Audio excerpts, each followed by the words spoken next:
Berikut 6 poin revisi UU Desa yang telah dan akan disepakati Balik DPR. 1. Perpanjangan masa jabatan Kepala Desa jadi 9 tahun. Salah satu poin yang telah setuju direvisi dari UU Desa adalah soal masa jabatan Kepala Desa. Pada rapat kerja yang digelar Kamis 22/6, Panja sepakat memperpanjang masa jabatan Kepala Desa dari 6 tahun menjadi 9 tahun untuk satu periode. Sedangkan kesempatan untuk maju dipersingkat dari 3 periode menjadi 2 periode. Usulan perubahan masa jabatan dan periode pemilihan Kepala Desa tersebut terdapat dalam pasal 39. 6 fraksi yang hadir dalam rapat Panja sepakat mendukung perubahan yaitu PDI Perjuangan, Partai Golkar, Partai Kebangkitan Bangsa PKB, Partai Gerindra, Partai Keadilan Sejahtera PKS dan Partai Persatuan Pembangunan PPP. Adapun fraksi Partai Nasional Demokrat, Partai Demokrat, dan Partai Amanat Nasional PAN tidak hadir dalam rapat Panja RUU Desa. Namun usai sidang fraksi PAN menyatakan setuju dengan perubahan. 2. Penetapan calon tunggal kepala desa melalui musyawarah mufakat. Pada pembahasan yang digelar Selasa 27/6, Panja DPR sepakat pemilihan kepala desa dapat diikuti oleh satu calon jika tidak ada calon lain yang mengikuti pemilihan. Balik juga setuju pemilihan kepala desa bukan dilakukan dengan pencoblosan, tapi melalui musyawarah mufakat.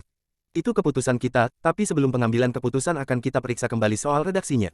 Setuju ya, kata Supratman diikuti ketukan palu tanda setuju. Anggota Balik DPR fraksi Partai Golkar Firman Subagyo yang menilai aturan pemilihan kepala desa belum diatur. Adapun, Undang-Undang Nomor 10 Tahun 2016 tentang pemilihan kepala daerah hanya mengatur hingga tingkat kabupaten kota. Firman menilai pengaturan kota kosong dalam draft RUU Desa akan membuat biaya pemilihan kepala desa tak efisien. Selain itu, aturan tersebut berpotensi menimbulkan persoalan yang serius di tengah masyarakat jika kota kosong menang dalam pemilihan kepala desa. Yang terjadi sekarang akibat kota kosong, penjudi-penjudi masuk ke dalam pemilihan kepala desa dan bertaruh agar kota kosong menang. Itu negatif sekali, kata Firman. Di akhir rapat, seluruh anggota Balik DPR yang hadir menyetujui perubahan. Anggota Balik DPR fraksi Partai Demokrat Hinca Panjaitan mempertanyakan urgensi pengaturan terkait kota kosong dalam pemilihan kepala desa. Menurutnya, aturan tersebut berbahaya lantaran akan memperpanjang waktu pemilihan kepala desa. 3. Kepala desa dapat uang pensiun usai tak menjabat. Dalam rapat yang telah digelar, Panja DPR juga sepakat adanya pengaturan uang purna tugas atau uang pensiun untuk kepala desa. Alokasi anggaran berasal dari anggaran pendapatan dan belanja daerah APBD. Dalam kesepakatan yang telah disetujui, uang purna tugas diberikan hanya sekali ketika si kepala desa menyelesaikan masa jabatannya.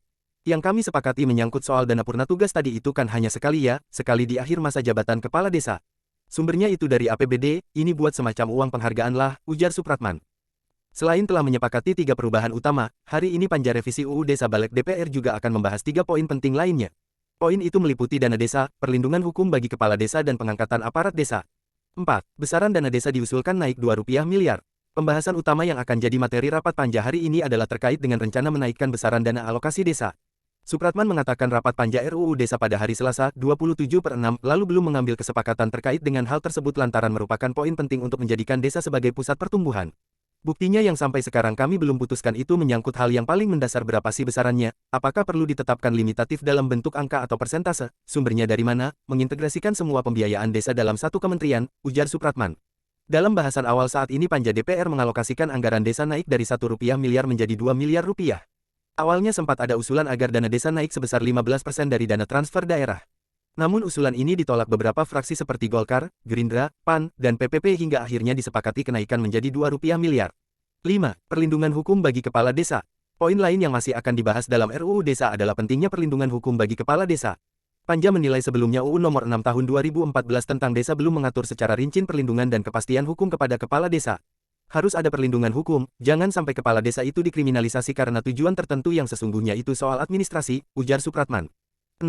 Pengangkatan perangkat desa. Pembahasan lain yang akan menjadi prioritas Panja hari ini menurut Supratman adalah mengenai pengangkatan perangkat desa. Dia menyebut ada 2 usulan terkait pengangkatan perangkat desa yang masih menjadi pertimbangan dalam Panja RUU Desa. Ada yang mau perangkat desa itu cukup diangkat oleh kepala desa. Ada yang berpikir itu riskan karena suka dan tidak suka, ujar Supratman. Usulan kedua adalah agar perangkat desa diangkat oleh bupati atau wali kota dengan usulan dari kepala desa. Selanjutnya SK penetapan akan diberikan oleh bupati. Supratman menekankan bahwa semangat revisi UU Desa ialah menjadikan desa sebagai pusat pertumbuhan. Adapun soal usulan perpanjangan masa jabatan kepala desa dari 6 tahun menjadi 9 tahun sebagaimana yang menjadi sorotan publik disebutnya hanya persoalan politik saja. Karena kebijakan fiskal kita harus berpihak pada desa, ya kan? Kalau tidak, terjadi migrasi ke kota, desa menjadi hilang. Bagaimana kita bertumbuh kalau kita bicara soal ketahanan pangan kalau tidak di desa, di mana? Kata Supratman, sejumlah perubahan dalam RUU Desa menjadi suara yang telah disampaikan kepala desa dalam beberapa demo besar ke DPR. Beberapa poin yang menjadi tuntutan seperti kenaikan dana desa dan perpanjangan masa jabatan kini telah diakomodir dalam revisi.